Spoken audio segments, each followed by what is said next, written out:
안녕하세요. 매일 미국 주식 사는 남자입니다. 오늘은 주식을 사는 게 아니라 혹시 모를 초보자분들을 위해서 미국 주식 초보자가 알면 좋은 꿀팁 10가지를 준비해봤습니다. 첫 번째로 미국 주식의 종목 정보를 얻는 방법인데 저는 3가지 정도를 이용합니다. 구글 파이낸스와 인베스팅닷컴 그리고 증권사 프로그램, 이렇게 3가지를 이용하는데, 첫 번째로 구글 파이낸스는 접근성이 굉장히 좋습니다. 그리고 실시간으로 시세를 보여준다는 굉장히 큰 장점이 있죠. 이렇게 구글로 들어가서 구글 파이낸스를 친 다음에 여기로 들어가면 됩니다. 들어가게 되면은 이렇게 관심 목록도 뜨고 검색한 거, 그리고 미국 시장이 어떤지, 세계 시장이 어떤지 이렇게 나오고 관심 목록을 편집해서 볼 수 있습니다. 두 번째는 인베스팅닷컴인데 종목의 상세 정보를 보기에 꽤 괜찮습니다. 특히 배당 관련해서 자세한 정보를 얻을 수 있는데 단점은 광고가 걸려 있습니다. 그래서 1년에 4만원 정도를 내면은 광고 없는 버전을 사용할 수가 있습니다. 이렇게 되어 있는데 저는 그 유료를 사용하고 있어서 지금은 광고가 없이 깨끗하죠. 근데 뭐 여기에도 막 광고 달리고 그런 거 아시잖아요. 막 여기에 광고 달리고 이렇게 해서 광고가 달린 그 무료로도 사용해도 사용 제한은 없습니다. 이런 뭐 기능의 제한은 없는 것 같고 1년에 4만원 정도 내면은 광고가 없는 버전으로 사용할 수 있다. 얘의 장점은 이 포트폴리오를 꾸릴 수 있고, 그리고 종목의 배당 관련해서 굉장히 자세한 정보를 얻을 수 있습니다. 세 번째로 증권사 프로그램인데 정보가 제일 많습니다. 특히 기업의 설명을 볼 수가 있는데 단점은 느리고 복잡합니다. 저는 지금 그 증권사 프로그램 기업 정보 보는 거는 신한증권사 프로그램을 사용하고 있고, 수수료나 환전 문제 때문에 그 거래는 키움으로 하고 있습니다. 그래서 이런 증권사 프로그램도 굉장히 도움이 많이 됩니다. 그래서 지금 이건 신한 거 증권사 프로그램으로 들어와서 기업 개요를 본 건데 미국 클릭하고 DIS 티커라고 있다가 나오는데, 티커를 월트 디즈니의 티커를 치게 되면 이제 이렇게 쭉 나오고 이 기업 개요가 나와서 굉장히 도움이 됩니다. 신한도 연합 인포맥스에 연결이 돼서 연합 인포맥스의 정보를 가져오는 것 같습니다. 그런데 신한 증권사를 이용하게 되면은 무료로 사용할 수 있습니다. 그래서 여기 재무변동 이런 데서 배당 관련해서도 더 자세히 볼 수도 있습니다. 인베스팅닷컴이나 구글 파이낸스보다. 하지만 아까 얘기했던 대로 느리고 조금 복잡하고 번거롭습니다. 그리고 두 번째는 환전하는 법입니다. 환전. 우리나라 원화를 팔아서 달러를 사야지 미국 주식을 살 수 있습니다. 근데 환전은 그 증권사 프로그램 안에서 해야 됩니다. 그래서 환전 가능 시간이라는 게 있는데 낮 시간에 해야 수수료를 덜 뗍니다. 밤에는 이제 시간 외에 뭐 이렇게 해서 뭐 수수료를 굉장히 많이 떼어가게 되고, 특히 이 낮에 하는 것도 우대에 따라서 증권사마다 천차만별이에요. 그래서 꼭 알아보고 나에게 맞는 증권사를 택하길 바랍니다. 그래서 이거는 신한 건데 이렇게 뭐 매도, 내가 원화를 팔아서 매수 달러를 사겠다는 거죠. 그래서 이 환전 신청을 누르면 환전 신청 금액에다가 49원 그러니까 안 되죠. 여기다 돈 넣고 내가 사고 싶은 달러를 이제 해볼지가 이거 오래되었고 여기에 원화를 넣고 환전 신청을 하면 아마 될 겁니다. 제가 이거 신한건 사용한 지가 오래돼갖고 까먹었어요. 지금은 키움 걸로 그냥 스마트폰에서 환전 그냥 바로 해버립니다. 근데 방식은 항상 비슷해요. 매도, 원화를 매도하고 달러를 매수하고 그리고 그 팔 원화를 입력하고 환전 신청하면 됩니다. 예. 그래서 신한건은 9시부터 6시까지 가능하고 근데 이제 이 시간이 넘어도 환전은 되는데 수수료가 세죠. 예. 그리고 신한이랑 키움이랑 뭐 다른 증권사들 여러 군데 있는데 다 이제 좀 우대가 좀 달라요. 그래서 환전 가능 금액이 바뀌게 됩니다. 여기선 1200원에 환전해 1달러당 1200원인데 어디는 뭐 1달러당 1190원 어디는 1210원 뭐 이래서 천차만별이라서 제일 저렴한 데를 이용하는 걸 추천드리고 신한은 굉장히 이 프로그램이나 이런 정보의 다양성이나 이런 건 좋은데 시스템도 잘 돼 있고 근데 이런 이용료가 좀 비싼 것 같습니다. 수수료나 이 환전 이런 것들이 조금 가격이 나간 것 같아요. 그리고 세 번째로 주식 거래 가능 시간이라는 게 있습니다. 미국 주식은 미국 시장이 열리는 밤에 맞춰서 거래를 해야 됩니다. 그러니까 우리나라 낮 시간에 거래를 하는 게 아니라 밤에 거래를 해야 되는데 미국 주식 시장은 우리나라 밤 11시 반에 시작해서 아침 6시에 원래 끝납니다. 근데 서머타임이라는 제도가 있는데 미국은 서머타임을 3월 둘째 주 월요일부터 11월 첫째 주 월요일까지 시행합니다. 이때는 1시간 당겨서 모든 생활이 바뀌는 것 같아요. 그래서 우리나라 시간으로 보면은 원래는 11시 반에 시작해야 되는데 10시 반에 시작해요. 밤. 그래서 6시에 끝나야 되는데 아침 5시에 끝나죠.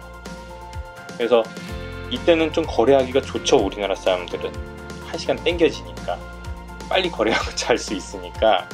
근데 이 서머타임이 끝나면 그 다음부터는 이제 그 11시 반부터 시작해야 되니까 굉장히 피곤합니다. 예. 그래서 서머타임이라는 게 있고 미국 주식을 거래하려면 그 시간 밤에 맞춰서 우리나라 시간 밤에 맞춰서 거래를 해야 됩니다. 네 번째로 지연 시세라는 게 있는데 처음 봤을 때 스마트폰이나 PC로 이제 미국 주식의 가격을 봤는데 그 가격이 실시간이 아니에요. 보통은 15분 전에 주식 가격입니다. 이런 거를 지연 시세라고 하는데 대부분 스마트폰, PC 주식 거래 프로그램, 네이버 이런 다우나 나스닥 지수는 다 15분 전 거고 실시간은 유료입니다. 돈을 내야 돼요. 증권사에. 그래야지 유료를 사용할 수 있고 물론 이거를 무료로 해주는 데가 몇 군데 있습니다. 근데 꼭 그럴 필요가 없는 게 우리한테 실시간 현재 주식 가격을 알려주는 게 있죠. 그게 바로 구글 파이낸스입니다. 그래서 구글 파이낸스가 굉장히 유용합니다. 그래서 해외 주식을 볼 때 다른 것들은 다 15분 지연 시세인데 구글 파이낸스는 실시간으로 가격을 볼 수 있기 때문에 굉장히 편리합니다. 물론 뭐 1분 정도는 차이가 난다고 했었나? 그 정도 차이는 나는데 거의 그 유료로 사용하는 것만큼의 그 퀄리티를 보여주는 것 같습니다. 그래서 만약에 이거 신한 건데 신한 거를 사용하고자 할 때는 이렇게 해서 신청을 해야 되는 거고 요금이 나가고 이렇습니다. 티커가 뭐냐? 미국 주식은 이름이 아주 긴 게 많아요. 요상한 것도 많고. 근데 알 수가 없잖아요. 근데 그런 것들을 계속 뭐 이름 길게 부르는 게 아니라 티커라고 해서 코드로 부릅니다. 그래서 코카콜라는 티커가 KO입니다. 존슨앤존슨은 티커가 JNJ. 그래서 어제 KO 좀 담고 JNJ에서 배당 좀 받았어요. 뭐 이런 말이 가능해지죠. 그래서 자신이 살 종목을 검색하거나 거래할 때도 그 종목 이름을 길게 쭉 쓰는 게 아니라 그냥 티커로 입력하면 편합니다. 전 세계 사람들이 다 접속을 하고 거래를 하기 때문에 이름을 뭐 다 그렇게 칠 수가 없고 티커로 그냥 간단하게 치면 검색이 됩니다. 그래서 화이자는 PFE, 애플은 AAPL 뭐 이런 식으로 거래할 때도 이거 이름 다 치고 뭐 그럴 필요가 없어요. 요것만 딱 치면 돼요. 그래서 그럼 이거를 다 외워야 되냐? 하다 보면 결국에 다 외우게 됩니다. 하다 보면 속도 쓰리고 종목을 계속 노려보고 있기 때문에 하다 보면 외우게 됩니다. 저도 이거 언제 다 외우나 이랬는데 결국엔 다 외우게 되더라고요. 네. 6번째로 최소 수수료랑 매매 수수료가 있습니다. 최소 수수료는 종목을 한 번 거래할 때마다 붙는 수수료입니다. 미국 주식은 수수료가 두 가지가 원래 있었어요. 이번에 마지막에 얘기하겠지만은 이제 최소 수수료는 없어지는 추세고 원래 수수료 2개를 냈어요. 거래 한 번 할 때마다. 최소 수수료 한 번 거래할 때마다 무조건 냈었어야 돼요. 10번 거래하면 10번 내야 되고, 그러니까 1달러짜리 10번 거래해도 10번 내야 돼요. 매매 수수료는 그거랑 상관없죠. 거래 금액이 작으면 조금 내고 크면 많이 내고, 그러니까 거래 금액의 몇 프로를 내는 수수료고, 그래서 작년까지예요. 작년도 미국 주식 수수료를 보면은 매매 수수료는 거래 대금의 요만큼이었었고 최소 수수료는 미래에셋대우는 없었어요. NH투자증권도 없고, 삼성증권이랑 제가 이용했던 신한 10달러 최소 수수료 10달러였어요. 10달러. 뭐냐 이게 1달러짜리 거래를 한번 해도 10달러 수수료를 냈었어야 돼요. 그러니까 완전 저처럼 적립식으로 분산 투자하는 사람들한테는 할 수가 없죠. 이런 대형 증권사에서는. 미래에셋대우가 그래서 미국 주식이 굉장히 잘 돼 있다고 많이 알려져 있는 것 같습니다. 그래서 이쪽에서 많이 이용을 했었던 것 같아요. 다른 사람들이. 근데 올해 전화해보니까 신한도 없어졌고 키움도 없더라고요. 대신도 없어졌고, 그리고 신한이 없어졌더라고요. 신한이 없어졌으면 뭐 다른 데도 거의 다 없어진 것 같아요. 삼성도 없어진 것 같아요. 최소 수수료가. 그러니까 여기가 다 없어지니까 이제 매매 수수료만 남았죠. 매매 수수료가 0.25%예요. 그러니까 100만원짜리 거래를 100만원짜리 주식을 하나 샀다. 그러면 2,500원을 수수료로 내야 되죠. 2,500원. 근데 키움은 1,000원을 내요. 대신이 요즘에 무료로 뭐 신규 하는 사람들 무료로 해주는 것 같기도 하더라고요. 그래서 알아보셔야 됩니다. 알아보시고 매매 수수료를 알아보시면 됩니다. 최소 수수료는 이제 없을 거예요. 거의 다 없습니다. 그래서 최저가 아니죠. 최소죠.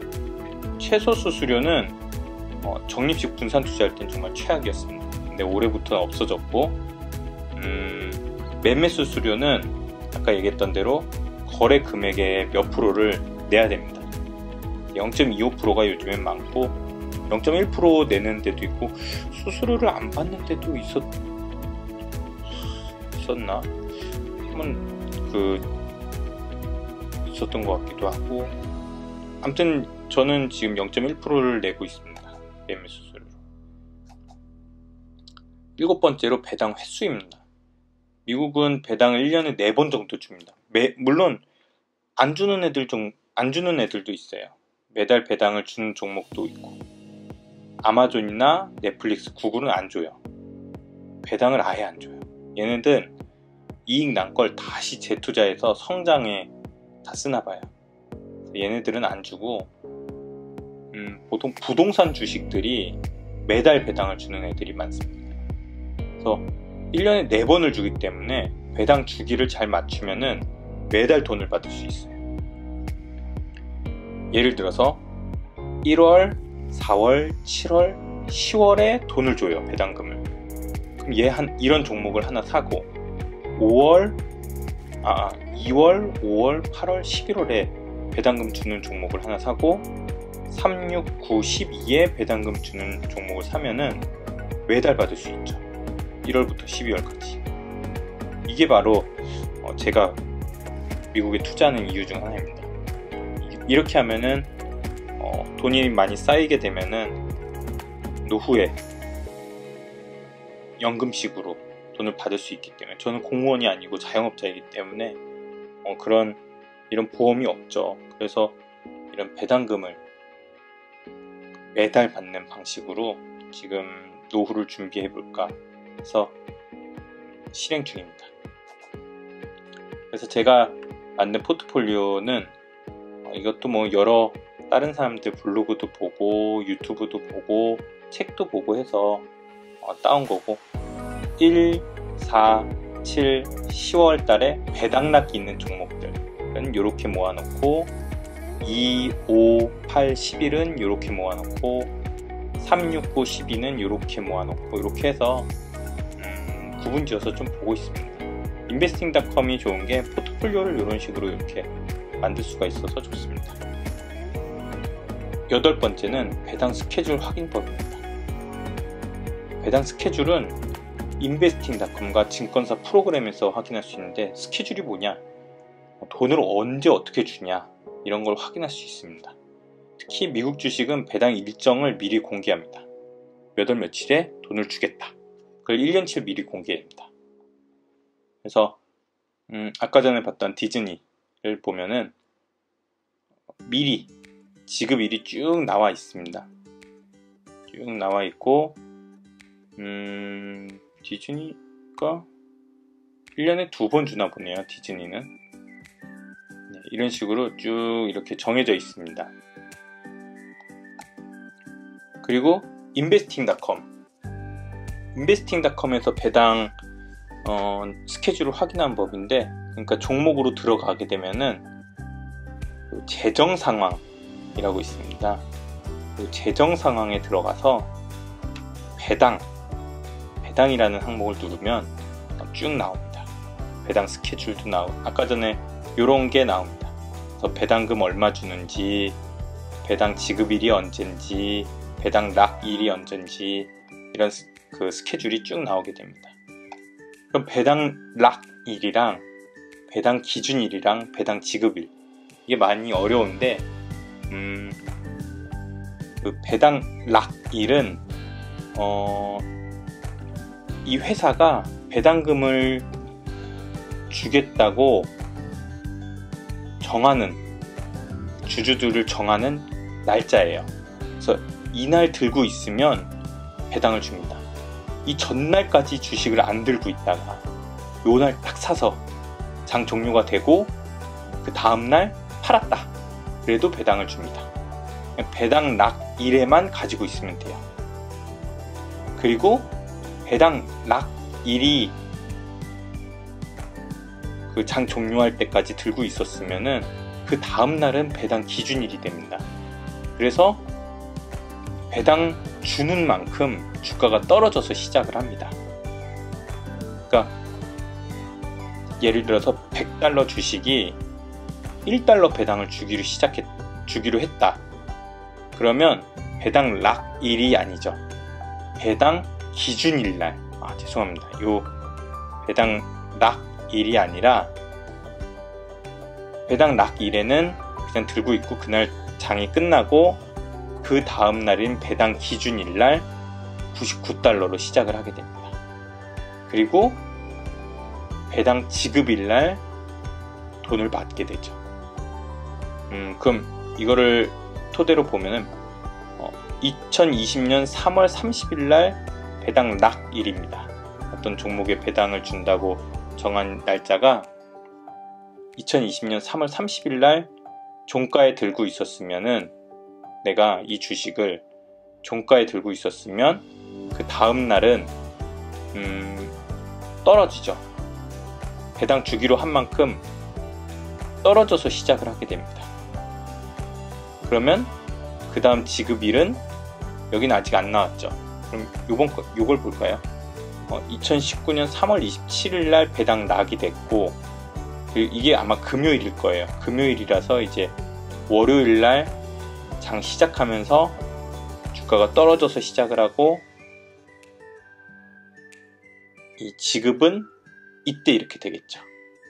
그러면은 배당 락일에 주식을 갖고 있으면 배당금을 받는다는 거예요. 근데 요 날은 들고 있으면, 요 날 만약에 내가 샀다, 배당 기준일날, 그러면 배당 못 받습니다. 왜냐면 그만큼 싸게 샀으니까. 싸게 샀으니까 돈을 못 받아요. 제일 이득인 건 배당 락일에 들고 있었고 배당 기준일이 됐는데 1% 정도 배당 줄 알고 1% 떨어져서 시작을 했는데 주가가 오르는 거예요. 그러면 상당히 이득이죠. 예, 그렇습니다. 그래서 배당 락일은 이날 들고 있어야 배당금을 받는 날, 배당 기준일은 그냥 이제 그 배당금 주기로 했으니까 그 다음 날은 싸게 시작하는 날, 그리고 지급일은 실제 돈이 나오는 날, 이렇게 알고 계시면 됩니다. 그리고 마지막 10번째로 양도소득세입니다.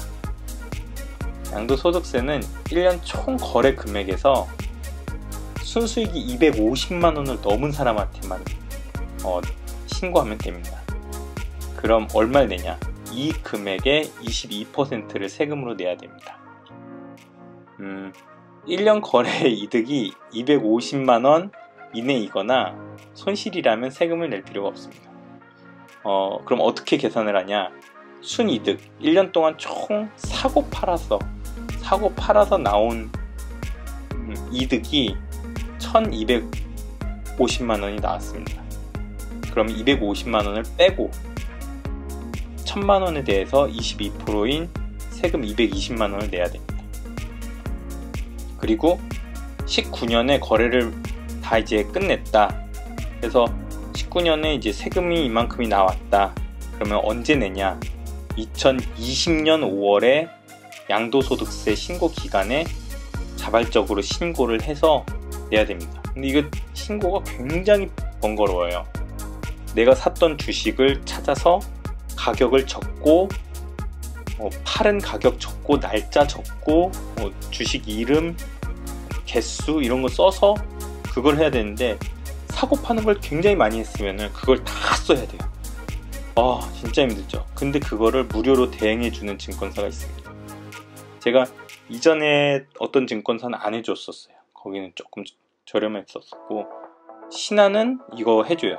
근데 이것도 그냥 가만히 있으면 해주는 게 아니라 5월에 신청해야지 해줘요.